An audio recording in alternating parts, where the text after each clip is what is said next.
Hello and welcome to the Daily Mill for Saturday the 8th of March 2025. In today's Mill news, it's match day and we won. And we won from a losing position. We were losing 1-0 and we came back to win it 2-1, which hasn't happened for 3 years, 2.5 years. But this is the match report from millwallfc.co.uk, the club's official website. Lions battle back for a away win at Watford. Yet Mill travelled north to Watford today. Millwall were 2-1 winners at Watford in the Sky Bet Championship on Saturday afternoon. Casper De Norre and Josh Coburn found the net in the second half, following Matty Pollock's opener for the Hornets before the break. Alex Neil brought George Honeyman, Adomu Maku and Josh Coburn into the starting lineup at Vicarage Road, with Femi Aziz, Rahis Bangor-Williams and Mihailo Ivanovic taking places on the bench.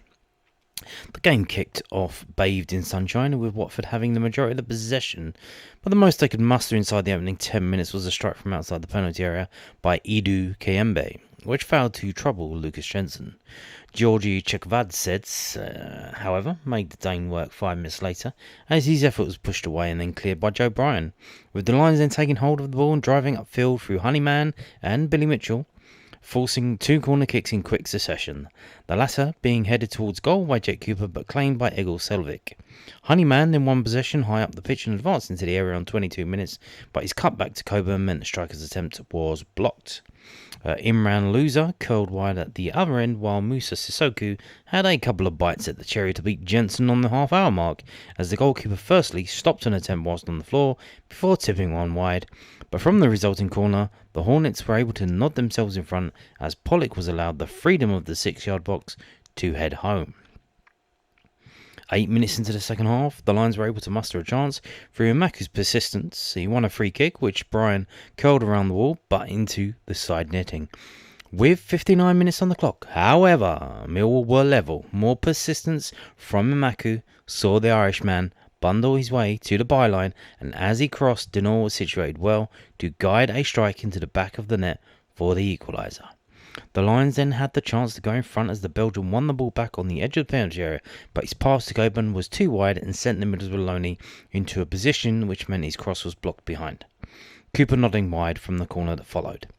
Aziz, Bangor-Williams and Aaron Connolly were all brought in with 15 minutes remaining in an attacking shake-up from the head coach, and 6 minutes later the comeback was complete. A smart play down the Lions' right-hand side involving Bryan, Bangor-Williams and Kramer allowed the right back to plant a cross onto the head of Coburn, with the striker making no mistake in sending a looping header over Selvik and into the back of the net. Ivanovic and George Saville, who were due to come on before that goal, replaced Coburn and Mitchell as the clock began to wind down, but it was the Hornets who had the next 2 chances as Loser fired at Jensen before the stopper expertly tipped over from a header in the 89th minute.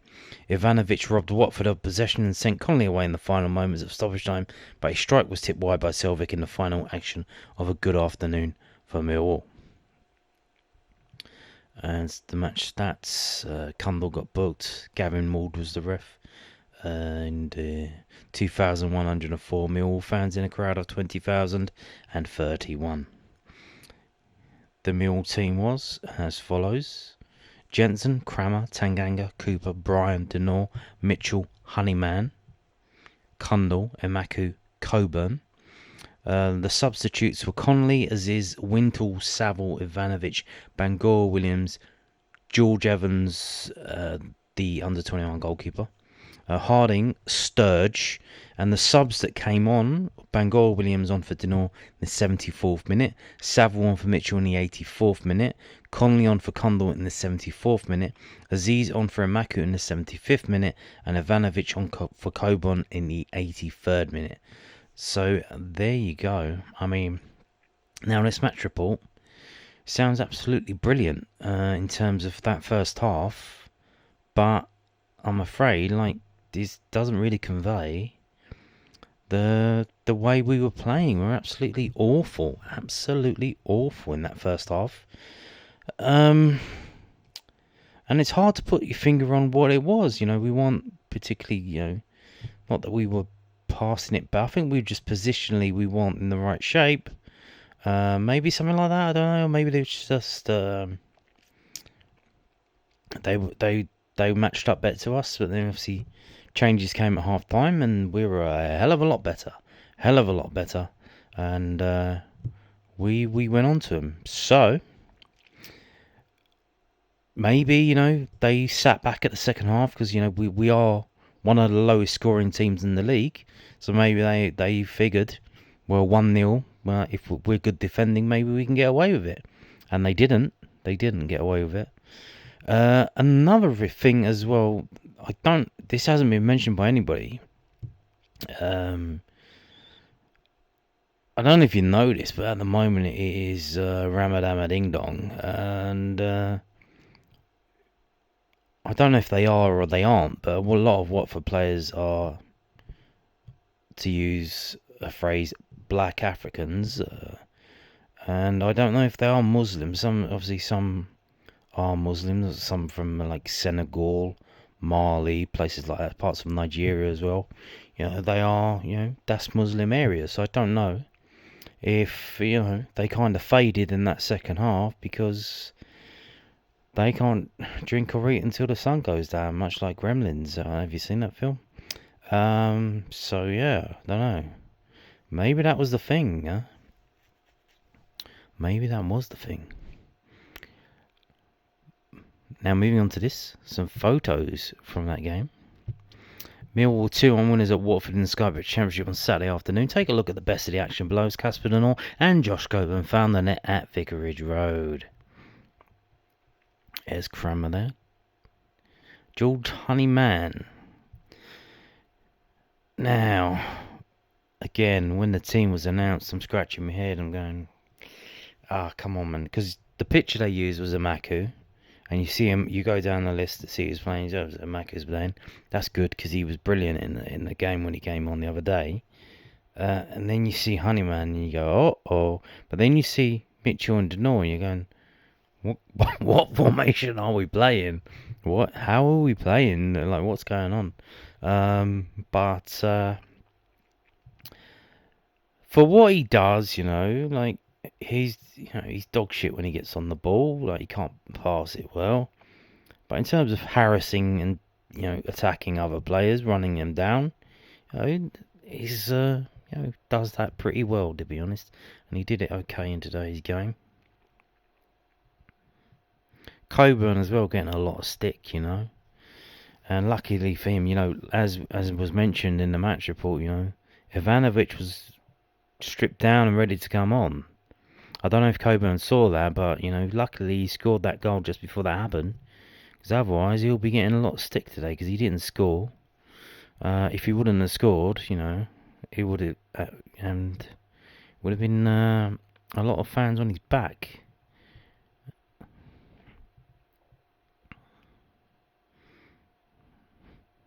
Lovely goal by Denor as well. Lovely goal.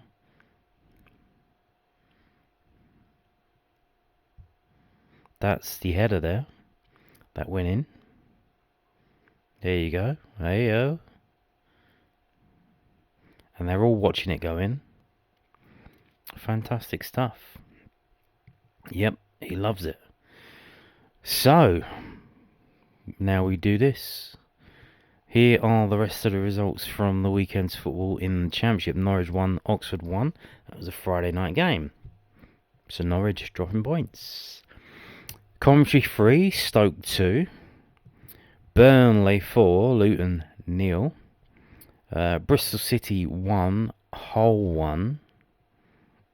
West Brom 1, Queen's Park Rangers 0. Sheffield United 1, Preston 0. Plymouth 0, Sheffield Wednesday 3. Derby 2, Blackburn 1. Sunderland 2, Cardiff 1. And Swansea 1, Middlesbrough 0. And the match tomorrow, Portsmouth versus Leeds, which hopefully that helps us in a way, because our next game is against Leeds on Wednesday, and that means we've got one extra day's rest compared to them, and they have a trip away to Portsmouth, where we only had to go away to Watford. Although the state of London traffic these days, probably the same amount of travelling time. So this is what it does to the table. Have a look at this. We don't go anywhere. We're still where we are. But look. Look. 1, 2, 3, 4, 5. All 5 of the teams above us failed to win. They failed to win. They dropped points. They didn't get the maximum 3 points. We did. And they didn't. However, although we do catch up to them, we are not aiming for them. We are aiming for them. West Brom, the team that is in the playoffs, they drop down one day and then the next day they come back up. They can't be beaten. They can't be taken out of that spot. They seem to have claimed ownership of it, and it's very hard to get them out of there. They lose very few games, but they draw a lot. They have the most draws in the league. But that's who we're aiming for. And yes, again, after the game on Tuesday, we're all doom and gloom. We thought, oh, season's over, we're done. It's the playoffs, we can't do nothing. Now we win, and we're back on again. This is it.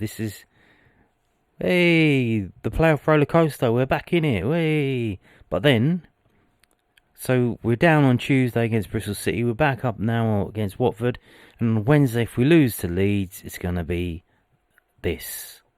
Yep, fantastic stuff. You got to laugh, and it's got to laugh. It's insane. Swinging bipolar, swinging one way, swinging the other. Very little down the middle. It's either the best thing in the world or the worst thing ever. But yeah, fantastic stuff. A fantastic win, and we'll find that in the post-match comments. Briefly mention that was the first time we've come back from a losing position. From a losing position since October 2022. Can you believe that?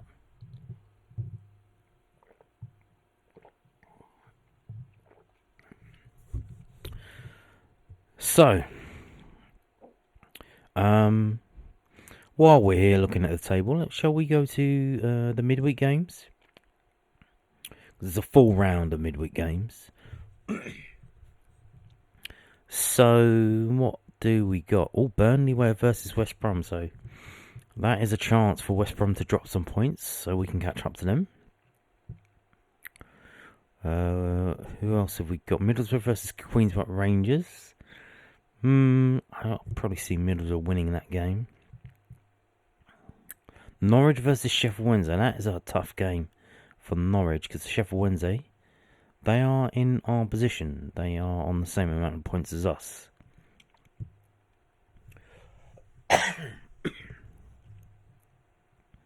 What else have we got? Watford versus Swansea. So Swansea, obviously, they had a decent result today. And Blackburn have to go away at Stoke. So that is not going to be easy, one would assume. And then, obviously, Stoke is our next game next Saturday. So, all of the teams that we're playing, we're all playing the same kind of teams, aren't we? We're all playing each other. And this is what we've got. We're now only 1 point behind Watford and Norwich. We've got better goal difference than Watford, although we are still in a negative goal difference on -1. A win, if the results above us go in our favour. So if we get 3 points in the next game, which is not going to be easy because it's Leeds away, but we have one up there already this season. Could take us up to 9th. Could do. If Middlesbrough lose and Norwich and Watford fail to win.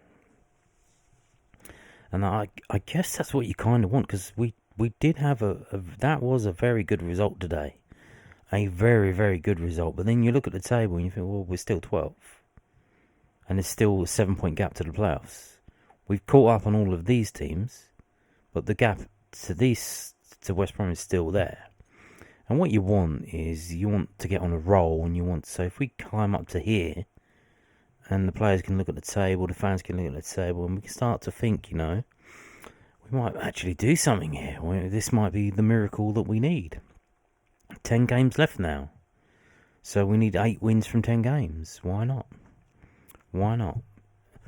I mean, mathematically, I should say, not technically, there's 10 games left to go. That's 30 points.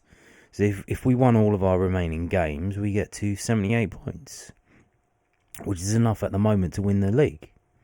But realistically, obviously, that's not going to happen because Leeds aren't going to lose every single game between now and the end of the season, nor are Sheffield United, nor are Burnley. So that's not how that works. But,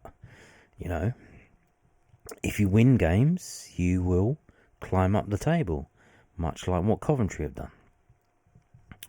So, moving on to some post-match comments, and hopefully my voice holds out. Here we go. LondonNewsOnline.co.uk. Millwall boss gives verdict as his side end wait for a championship comeback win.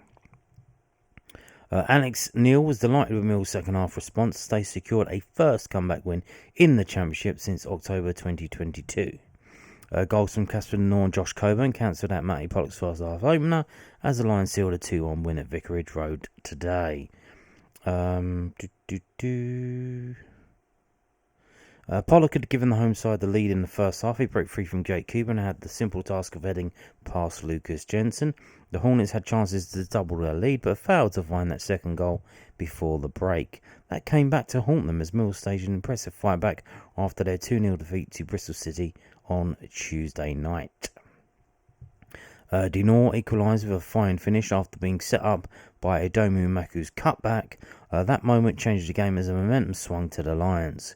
Coburn won it for the South Londoners in the 81st minute with a fine looping header from Tristan Cramer's cross. Tuesday night is a bit disappointing. In fact, I didn't think we had a huge amount going forward, said Lions coach Alex Neil. We did not create enough for us, which is disappointing. The 2 goals we conceded were really poor. We handed Bristol the win rather than having to work for it. Today at Watford, we were excellent in the first half. Were we? I'm not sure about that. They played really well. We struggled to get near them. They didn't give us a chance to get at them tactically. We did not plan for Loser to drop into the left-back slot. It's the first time he's done that this season that's caused us issues. I was trying to fix it in the first half, but we couldn't get the information on. We looked leggy in the first half. So that might be a typo then. I think he probably meant we weren't excellent. No, why would you say we weren't excellent in the first half? I don't know. Today at Watford, we were excellent in the first half. I don't think we were. I think that might be a typo. Today at Watford, they were excellent in the first half. I was trying to fix it in the first half, but couldn't get the information on. We looked leggy in the first half. Neil made some tactical changes at the break, and they made a difference as the Lions were able to retain possession and get some more time on the ball. People seem to think, I'm in there shouting at them. That isn't a kiss or haul, said the Scot. It's more down to, being disappointed that we lost a goal to a set play, and that's the first thing. The second thing is we needed to have a bit more of an impact in the game. And can we fix the press a bit better? We pressed through Luke Condor and we made it a bit better for us. We were more aggressive. It made it for a lot harder for Watford, to move the ball around us and to play on top of them, which is what they did to us in the first half. I've played here as a player, shooting up or down that hill makes a difference. There's no doubt about it, When the momentum is with you, it's easier to get over teams and run up that hill from that perspective. That helped. We scored 2 goals and we could have scored a third late on, and we were the better team in the second half. Yep, I agree with that. Mill's record when going behind in the league has been poor. This victory was the first time Mill had come from behind to win a league game since October 2022, a victory over West Brom at the Den. Neil said, it's not something I think about, if I'm honest. I don't really concern myself with that type of stuff. Obviously, when you concede, my main priority at half-time was I thought Watford was so much better than us in the first half. And I needed to stop that. We needed to compete better and move the ball better and press better and be better in pretty much every element of the game. But, we did that. So there you go. And we got this from londonnewsonline.co.uk, the South London Press. Millwall boss has praise for goal scorer Josh Coburn as he talks about frontline starting dilemma. Alex Neil spoke of his delight for Josh Coburn after the 22-year-old Mill loanee scored the winner for the second successive championship away game. The Lions came from 1-0 down to secure a 2-1 win at Watford and are 7 points adrift of the playoff places. The Lions head coach has rotated Mihailo Ivanovic and Coburn since he has had both available, and admitting that the choice was difficult on which to pick to lead the line at Vicarage Road today. "That was a hard decision to do," said Neil. "I feel like I just need to give Josh minutes to get him up to speed. Also, we want to keep Josh here beyond where we are just now. I think it's important that we have good options at the top end of the pitch. The two strikers have been excellent for me since I've been here, and it's just making sure that I split the game time. If I needed to play two, I'll play two. He was excellent, particularly in the second half." Speaking of Coburn's winner, Neil added, "Oh, it's brilliant. Brilliant. We had one in the last game at home. Tristan got to the byline and there were 3 versus 2 in the box at the back post. And we spoke about it all week, and on this occasion, he beats the first man and the goal is a consequence of that.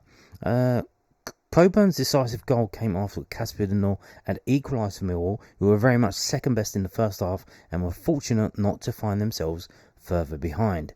Tactical changes at the break brought the Lions back into the contest, and the momentum swung after the Belgains equaliser. That goal was a crucial goal. It gave us a bit of leg in the game. What it did do as well was get the crowd there a little bit edgy, and there's nothing worse for them than their team was so dominant in the first half and suddenly it's 1 each and the game is in the balance again. More importantly, we were on top. They struggled to get the ball moving, and that transpired on the pitch, and that was a vital goal, in terms of getting ourselves back in the game. Well, yeah, because then it's 1-1, obviously. Now moving on to this from southernnews.co.uk, as you mentioned there, briefly mentioned by Alex Neil about Josh Coburn's future. And this is from the southernnews.co.uk. Alex Neil wants to keep Millwall striker at the club beyond this season. Alex Neil wants to keep Josh Coburn at Millwall beyond this season after the striker scored a late winner against Watford to ensure the Lions left Vicarage Road with all 3 points earlier today. Coburn, 22, joined Millwall on loan from Middlesbrough on transfer deadline day, but struggled with injuries since moving to South East London, being limited to just 12 appearances in all competitions. In the game he has played, the striker has proved to be effective, scoring 4 goals, including a tap-in on his debut against Sheffield Wednesday, a late winner against Derby County 2 weeks, and a glancing header in the 81st minute today to put the Lions up 2-1. A lead they will not relinquish. Coburn is set to return to Borough at the end of the season, although Neil would like to keep him at the club. It was a hard decision today, but I think that I need to get Josh minutes to get him up to speed. Also, we've tried to keep Josh here beyond where they're at now, which I think is important. So we have good options at the top end of the pitch. The two strikers have been excellent for me since I've come here, and I'm just making sure I try and sort of split the game time. And at times, if I need to play two, I'll play two. I thought he was excellent, particularly in the second half. I hope he's enjoying his football. He scored 2 goals in the last 2 games that he started or played in. I think when you're 6'3", you're mobile, you've got good movement in the box, and technically you're equipped, and that's some great traits to have. Coburn's header came from a cross by Tristan Crammer, who joined the Lions earlier this season as a centre back, and has been playing as right back with Ryan Leonard and Danny McNamara both out injured. "Oh, we had one in the last game at home," Neil said. "Tristan got down by the bar line. He hits the first man with a 3 versus 2 at the back post. And we spoke about it, and we're dominating him all week. And then this occasion he beats the first man, and that's the consequence of it. So I'm really pleased in that aspect as well for him." So there you go, pretty much what we just heard before. And Josh Coburn. Alex Neil wants to keep him. Do you want to keep him? Apart from being injured, I think when he has played, he's been pretty decent. I think his XG to goal ratio is pretty good too. But we'll see about that. But obviously, the fans' favourite is the BFS, the big fucking Serb. So, but you've got to, he's 2 years behind Josh Coburn. Josh Coburn is 22. Ivanovic is 20. So you would imagine in 2 years that Ivanovic should be as good or not better than Coburn. So by that time, he would have been here for 3 seasons, and man, we'll see what we get. We'll see what we get. Now, we got this from bbc.co.uk. Obviously, the local press are talking about the game, and the national press are talking about, all the nonsense that they're talking about. Even the Mail Online, they're obsessed with us. Another story today about what we were singing. And I must say, obviously I didn't go to the game, struggling to get a ticket. Watching on Sky Sports Plus with the sound muted because they decided to have I don't know if this is a International Women's Day or what, but they had a co-commentator as a woman, and I can't stand that, so I had to mute it. And then I go to power up the commentary from Millwall TV, the audio, and that doesn't start working till about 20 minutes into the game. So fantastic stuff there, brilliant. You've got literally 90 minutes a week to do your job right, and when the time comes, it doesn't work. Fantastic stuff. But yeah, so listening on Mill TV audio, the fans, the energy from the Mill fans was, it seems like we've been revitalized. The energy, because we're being attacked, so like we've coalesced into a kind of a defensive barrier that attacks the outsiders and supports the team, and just at the right time, because we've got 10 games left and we need to win 8 of them. So thanks Daily Mail, you rats. But here we go from bbc.co.uk. There's other story. I didn't bring them up, but they're talking about what was sung at the game today. About Mateta, who's good enough and fit enough to go on Crystal Palace's mid-season break next week to Marbella. So there you go. Win draws a line under Roberts ban, Alex Neil. Mill boss Alex Neil hopes that they can now move on from goalkeeper Liam Roberts' suspension following their come from behind win at Watford in the Championship. Roberts had a 3-match ban for a dangerous challenge on Crystal Palace striker Jean-Philippe Mateta in the FA Cup, extended to 6 games during the week. Lucas Jensen was again in goal at Vicarage Road and made some important saves as the Lions came out on top 2-1. So this suggests it's written by someone that doesn't know that Roberts was the number 2 goalkeeper, because I imagine they would presume that why would you play your number 2 keeper against Crystal Palace? They're a Premier League team. Why would you do that? That doesn't make sense. So they assume that Roberts is the number 2 or the number 1, and Lucas Jensen's number 2, because they're saying, he played well. Is he coming in? He's coming in to fill for Roberts. No, they don't know. They literally don't know.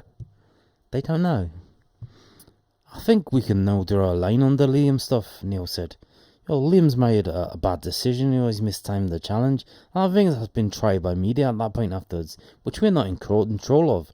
But, internally, it's not been really turbulent for us. Liam will serve a suspension, and that's the way it is. And we just move on to the next game. Mill will remain 12th, 7 points outside the playoffs ahead of Wednesday's trip to league leaders, Leeds United. We've got a difficult run in, 5 of the top 6 away from home. So it's certainly not going to be easy. And if we do get there, we'll certainly deserve it, Neil told BBC Radio London. We're not naive, We know we've got tough matches coming. But we've got a really good group, and they fight for every ball. They play for the shirt, and it matters to them. And I was delighted for them today. Fantastic stuff there. So there you go. Let's use the energy and move forward and try and win these 8 games from now until the end of the season.